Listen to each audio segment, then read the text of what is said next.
Welcome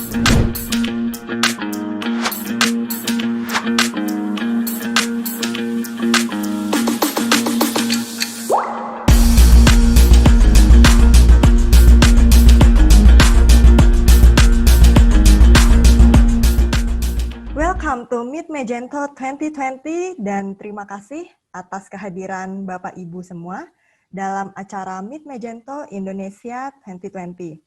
Perkenalkan, saya Tiffany yang akan menjadi host pada hari ini.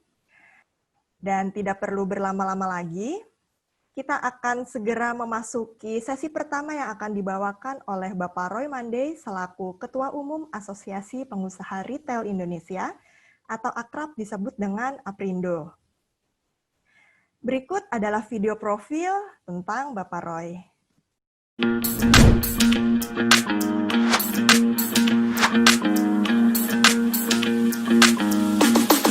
Oke, waktu dan tempat saya persilahkan untuk Bapak Roy.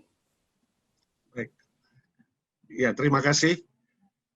Selamat pagi buat kita semua. Salam sehat tentunya juga untuk kita semua. Saya akan ya tentunya menyampaikan apresiasi buat Magento yang boleh mengundang APRindo untuk pagi hari ini dapat sharingkan mengenai situasi retail modern di Indonesia dan bagaimana kita dapat bertahan menggunakan teknologi, menggunakan digital transformation sebagai bagian daripada survival innovation di masa pandemik saat ini.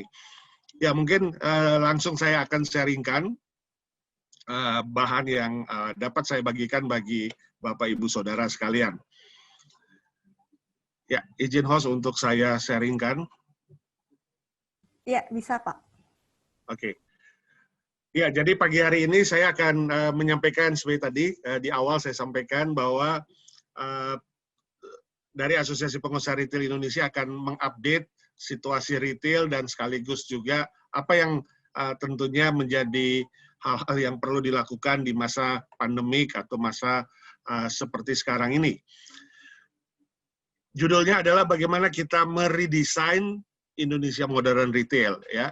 Ya, ini tentunya dapat menjadi info bagi ibu bapak saudara yang memiliki usaha retail. Retail ini bahasa umumnya adalah bisnis dagang, ya, berbisnis berdagang, itu bahasa umumnya. Karena memang retail ini lebih dikenal kalau di dalam dunia industri adalah sektor hilir atau sektor terakhir sebelum konsumen akan membeli atau konsumsi. Kalau sektor hulu itu adalah pabriknya, sektor antara ada pabrik makanan minuman atau pabrik produknya, sektor antara adalah yang membawa produknya, kemudian retail adalah yang menjualkan produknya. Jadi apapun bisnisnya kita, sebenarnya kita bisnis retail, karena kita melayani konsumen atau memberi services kepada konsumen. Hanya bidangnya saja yang kali ini tentunya bidang yang lebih spesifik untuk kebutuhan makanan, minuman, kebutuhan pokok, atau kebutuhan sehari-hari. Ya, seperti kita ketahui bahwa di semester pertama kemarin kita dalam posisi hard landing, ya. Ekonomi kita dalam posisi yang tentunya sedang tidak perform, ya, sedang menurun karena memang situasi pandemik, ya, dari 2,97% minus 5,32%. Dan ini adalah yang kali pertama setelah krisis di tahun 78, ya. Ini kali pertama kita menyentuh pertumbuhan ekonomi di bawah nol, ya, atau sama sekali kita sedang tergerus situasi kondisi ekonominya. Nah, ini ada data-data yang menarik, penyumbang kontribusi daripada pertumbuhan ekonomi itu adalah konsumsi rumah tangga. Konsumsi rumah tangga tergerus 5,51 minus, dan itu artinya retail juga pasti minus. Industri retail atau dagangan kita juga pasti minus. Nah, sebelah kanan ini terlihat bahwa ada minus 14,4 sudah terjadi, sebenarnya sudah agak membaik dari bulan April, Mei, dan di bulan Juni, Juli ini semakin mengarah kepada positif, tetapi saat ini karena September sudah mulai lagi PSBB, jadi ini pasti akan berpengaruh dengan situasi kondisi industri retail kita. Ya, ini kenapa bisa turun? Karena kita ketahui bahwa pada bulan Maret ketika diumumkan oleh pemerintah, maka industri berada pada penurunan transaksi. Kenapa penurunan transaksi? Karena yang datang juga ke retail atau datang ke malls dan lain sebagainya itu turun ya. Kalau kita lihat retail transaction yang warna biru itu anjlok dimulai di pertengahan bulan Maret. Jadi waktu awal itu sempat memang ada panic buying dan lain sebagainya, ya terjadi transaksi tentunya, tetapi mendekati pertengahan dan seterusnya transaksi kita anjlok, ini yang grafik biru ini, karena kunjungan masyarakat juga turun di bulan April, Mei, Juni, bahkan ya Juli Agustus sudah mulai membaik, tetapi ini kita sudah masuk lagi PSBB. Nah ini kita ketahui bahwa situasi ini lingkaran yang luar itu adalah lingkaran yang saat ini, lingkaran dalam adalah lingkaran sebelumnya, sebelum pandemik. Jadi kita ketahui ada penurunan kunjungan 60% di pasar-pasar rakyat tradisional, di minimarket penurunan 62%, di supermarket 80%, dan seterusnya. Ya, yang meningkat adalah cooking at home karena memang semuanya stay at home, work from home, study from home, sehingga cooking at home terjadi peningkatan. Nah ini dari sisi transaksinya kita lihat, jadi saat COVID memang masih ada peningkatan karena di situ terjadi euforia untuk masyarakat berbelanja, tapi setelah itu pertengahan ke bawah itu sudah ke arah yang anjlok atau tergerus karena situasi pandemik. Nah semuanya ini karena memang PSBB, ya, Regulation on Large Scale Social Restriction, yang diimplementasikan di Indonesia. Karena apa? Ya karena ada COVID tentunya. Ya, kalau sekarang kita jangan pernah tinggalkan rumah, jangan pernah bepergian tanpa memakai masker. Padahal masker di masa-masa normal sebelumnya mungkin kita nggak pernah pegang masker atau nggak pernah apalagi memakai masker ya. Sekarang masker harus selalu berada di tangan kita. Nah, yang kedua penyebabnya adalah karena low consumption. Nah, ini penyebab yang kedua. Jadi penyebab kedua ini tentunya dampak daripada penyebab yang pertama. Ya, daya beli itu hilang untuk sebagian besar masyarakat yang berada pada social economic status C minus, D, dan E, menuju kepada yang masyarakat marginal. Saudara-saudara kita yang di marginal. Sementara yang C, B, dan A bukan daya beli, tetapi menahan belanja. Ya. Nah ini kita lihat, kalau yang social economic status C, B, dan A yang tadi menahan belanja, bukan karena daya beli, terjadi peningkatan time deposit. Ya. Orang yang memiliki uang itu karena memang nggak dibelanjakan, sehingga mereka memasukkan uangnya ke time deposit.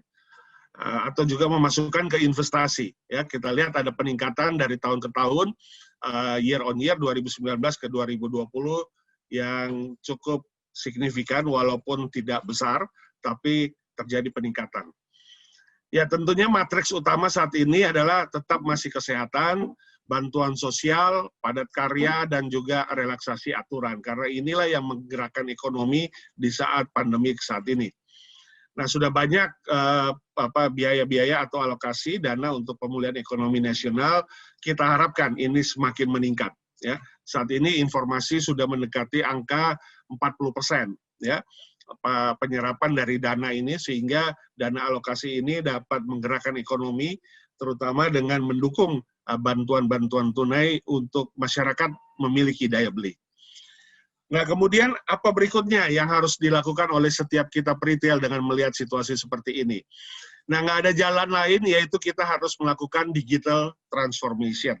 Ya, apapun bisnis kita yang berkaitan dengan masa pandemik ini, apalagi kita sudah masuk di masa 4.0, nggak ada jalan lain untuk kita melakukan digital transformation. Ya. Ada mungkin beberapa bisnis yang mengatakan, wah saya mungkin masih belum perlu, dan lain sebagainya. Nah, yang mengatakan atau yang masih berpikir bahwa masih belum perlu, maka pasti akan ketinggalan. pasti akan menimbulkan suatu potensi permasalahan terhadap usaha dan bisnisnya. Karena apa? Karena ya memang seperti sekarang, contohnya saja PSBB yang mulai hari Senin kemarin diberlakukan di DKI Jakarta, membuat restoran tidak bisa dine-in, tidak bisa makan di dalam restoran, atau coffee shop tidak bisa minum kopi di dalam toko restorannya atau kafenya. Nah, ini membuat mau nggak mau tidak ada jalan lain, harus digital transformation ya. Jadi bagaimana aplikasi terhadap penjualan produk, aplikasi terhadap pelayanan produk, aplikasi yang delivery untuk bisa masyarakat memesan, apapun juga itu sudah mesti mulai dengan digital transformation. Kalau yang sudah tentunya tinggal meningkatkan, tapi kalau yang belum, saatnya untuk melakukan digital transformation. Nah, yang kedua adalah omnichannel ya. Nah, kalau omnichannel ini, kata omni ini artinya bagaimana bisa hadir di depan konsumen. Ya tentunya bukan secara fisik, karena sekarang kita sedang pandemi. Jadi harus hadir di hadapan konsumen dengan cara digital transformation. Ya, email marketing, ya, digital advertising, affiliate marketing, print ad catalogs, kemudian website, ya ini berbagai macam. Jadi semua yang berkaitan dengan seluruh saluran baik offline dan online saat ini harus dipergunakan. Ya, bila tidak mempergunakan ya berarti tadi akan ketinggalan dan berpotensi akan membuat bisnis atau usaha akhirnya tergerus karena memang tidak dapat melakukan penjualan. WhatsApp marketing ini atau email marketing atau Instagram, Facebook marketing sekarang sangat populer. Bahkan affiliate marketing pun sekarang sudah mulai populer. Ya, kemarin anggota Aprindo, salah satu anggota Aprindo, hypermarket yang cukup besar di Indonesia, hampir sekitar 150 toko dengan luasan 6.000 meter di seluruh wilayah Indonesia itu melakukan affiliate marketing.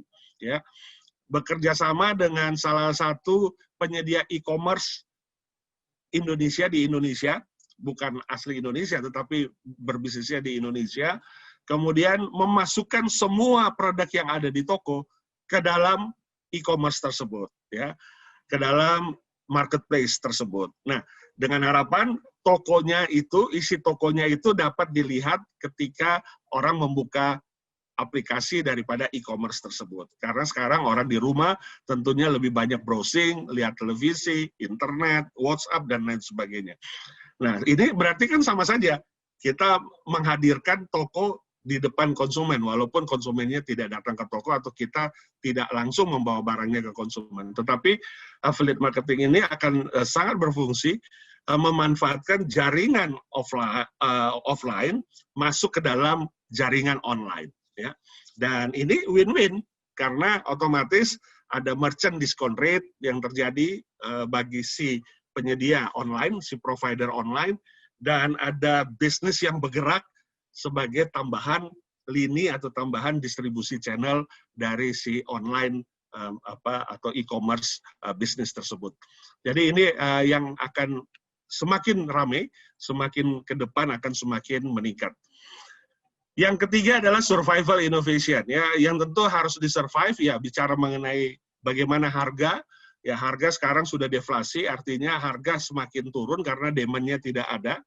Jadi ini bagaimana menyesuaikan komposisi harga dengan mengecilkan kemasan, mengecilkan produknya, atau membuat takaran tersendiri dengan brand baru atau dengan kemasan baru. Strategi price itu banyak dilakukan. Strategi produk juga seperti itu, membuat produk-produk yang bundling dengan masker. Ya, kita membeli produk tapi di dalamnya ada masker karena memang untuk mengingatkan si pembeli untuk memakai masker dan seterusnya. Ada produk-produk bundling yang sekarang banyak terjadi. Promo juga seperti itu, diskon bukan segala-galanya, tapi how to engage the customer melalui teknologi, melalui digital transformation sehingga customer mendapatkan benefit. Nah, itu adalah bagian daripada survival innovation maupun juga place. Ya, ini ada 1-2 contoh. Ya, ini misalnya frozen food, ya. Frozen food menjadi populer karena sekarang apapun bisa di frozen, kemudian disimpan di refrigerator, dibeli konsumen dan bisa dimasak anytime. Itu ada sate, ada rawon, ada rendang, dan lain sebagainya. Jadi di frozen sehingga awet, kemudian bisa dimasak anytime. Mau minggu ini, minggu depan, bulan depan, dan seterusnya. Sehingga tidak harus keluar rumah. Ya, frozen food ini adalah survival innovation product, ya, yang produk dikemas kemudian dibuat lebih berbenefit, memiliki manfaat di saat pandemik ini. Kemudian place, nah ini place contohnya ya, nggak pernah ada minimarket yang melayani drive-thru. Kita tahu drive-thru itu hanya untuk membeli ayam goreng atau membeli hamburger, tapi sekarang drive-thru juga sudah dilakukan bagi minimarket. Yang ini nggak pernah terjadi tentunya dan nggak pernah dipikirkan selama masa normal dulu. Nah, apa yang terjadi sekarang ini, jadi memang sekarang kita masih di new normal. Ya, new normal grafiknya tentunya bisa saja semakin decrease sesuai dengan kondisi pertumbuhan ekonomi yang di awal tadi kita sudah ketahui. Dan ada satu timing, nah, timing ini adalah perkiraan ketika vaksin sudah ditemukan. Nah, vaksin sudah ditemukan, maka baru diharapkan adanya next normal untuk recovery dan growth mode.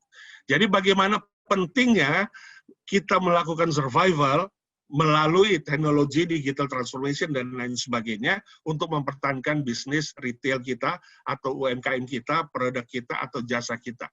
Nggak ada jalan lain, kita mesti memiliki kemampuan untuk survival mode. Karena memang suasananya sekarang new normal, bukan old normal, bukan normal yang lama. Nah, apa yang dapat dilakukan dalam masa-masa ini yang lebih realnya? Yang pertama dalam ketika kita menjalankan usaha, produk, jasa, kita sebagai wirausaha, entrepreneur ataupun UMKM dan lain sebagainya, tetap utamakan untuk tidak hanya konsumen kita yang sehat, selamat, tapi kita juga harus sehat dan selamat. Ya, put everybody to the safety first. Ya, put people. Kalau kita bicara konsumen berarti to safety first. Karena ya, tanpa kesehatan, keselamatan, kita harus disiplin. Tanpa itu kita nggak bisa lakukan apa-apa ya kalau kita harus terdampak atau terpapar karena COVID. Kemudian yang kedua, reshape strategy to maintain business continuity. Ya, kita mesti ada strategi ya untuk supaya bisnis kita dapat berkelanjutan. Banyak strategi dan masing-masing industri, masing-masing sektor pasti punya modalnya. Ya, bagaimana kita mengevaluasi untuk masa yang pendek ini, mengevaluasi situasi sekarang untuk di masa-masa yang sekarang ini, kemudian bagaimana untuk bekerja sama sinergi dengan financial technology, ya dengan banking, dengan lembaga keuangan dan lain sebagainya, venture capital dan lain sebagainya untuk mendukung operation kita maupun juga merestrukturisasi kredit-kredit komersial kita.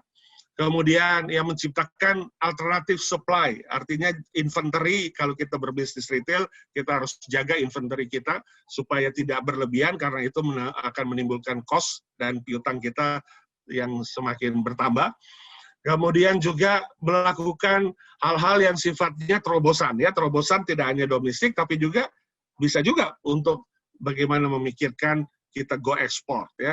Aprindo saat ini sedang merancang satu kerjasama dengan para duta besar atas perdagangan lewat Kementerian Luar Negeri untuk ekspor produk-produk UMKM unggulan di retail modern ke negara-negara yang sudah diratifikasi oleh Indonesia. Artinya seperti Australia, tarifnya sekarang 0% karena sudah ada perjanjian kerjasama perdagangan.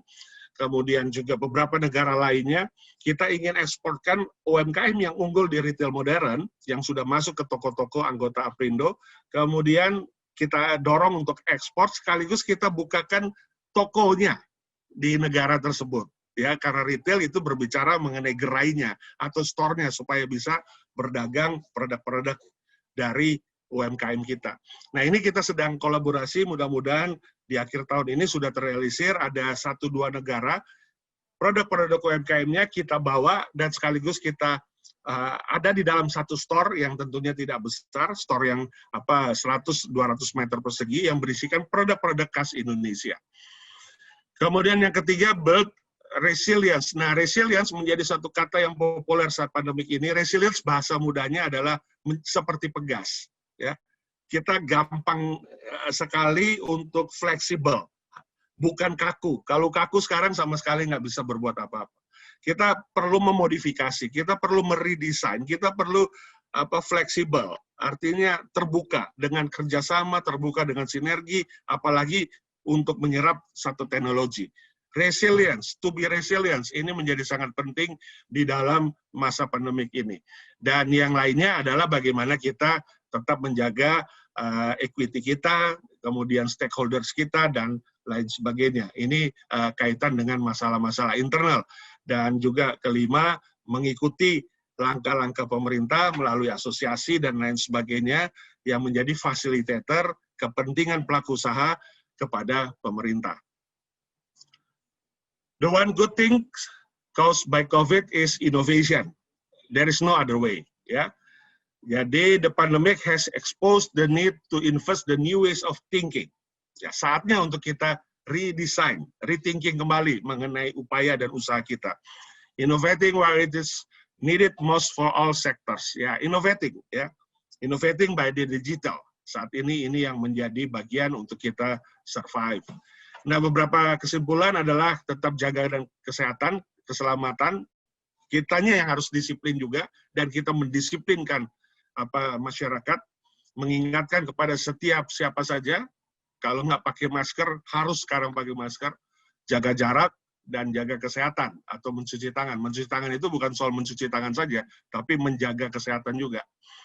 Ya, fokus accurate terhadap stimulus allocation. Nah, ini tentu nggak ada jalan lain sekarang saat low consumption, daya beli rendah, bantuan tunai kita terus kemukakan, dorong kepada pemerintah, karena itu satu-satunya obat untuk membuat kita dapat bertahan ekonomi kita. Ekonomi kita, Indonesia hanya tergantung dengan konsumsi. Indonesia belum menjadi negara pakai ekspor seperti Singapura, Malaysia, dan Filipina. Mereka saat ini minus di atas 15% ekonominya karena mereka tergantung dengan ekspor mereka. Nah, kalau kita hanya minus 5,3 dan kita mudah-mudahan di kuartal ketiga di akhir September ini akan diumumkan kita minusnya mungkin sekitar 1-2% karena memang konsumsi kita sangat tergantung dengan konsumsi rumah tangga. Belanja itu yang akan membuat konsumsi kita akan tetap bertahan untuk mendukung pertumbuhan ekonomi kita. All retailers need to redesign karena nggak ada jalan lain, kita harus melakukan satu perubahan. Satu-satunya yang tidak bisa berubah adalah perubahan itu sendiri. Kalau tanpa ada perubahan, maka like a dinosaurs, satu titik kita akan punah. Ya, kita akan terhempas dengan situasi perkembangan yang saat ini sedang meningkat-ningkatnya satu sisi dalam kaitan digital transformation. Jadi we have to use the digital transformation to survive about this condition. Ya, jadi inilah bagian daripada message yang perlu kita sama-sama mengerti dan pahami. Ya, it's a wonderful thing to be optimistic, tetap optimis. Obat yang paling mujarab saat ini adalah semangat dan optimis. Kalau tidak optimis semangat berarti kita pesimis, dan terlalu banyak di luar sana yang pesimis. Nah, kita tinggal memilih apakah kita akan bertahan di optimis supaya kita tetap kreatif, atau kita menjadi pesimis, kita lepas kendali dan tidak tahu berbuat apa-apa. Ya, jadi ini tentu menjadi bagian yang perlu kita semangati terus-menerus. Ya, kita saat ini menuju next normal. Terima kasih. Saya kembalikan kepada host. Terima kasih Pak Roy atas presentasinya. Memang betul sekali di era sekarang ini, terutama di era pandemi, kita harus cepat menyesuaikan diri, tapi tetap harus mengutamakan protokol kesehatan dari pemerintah.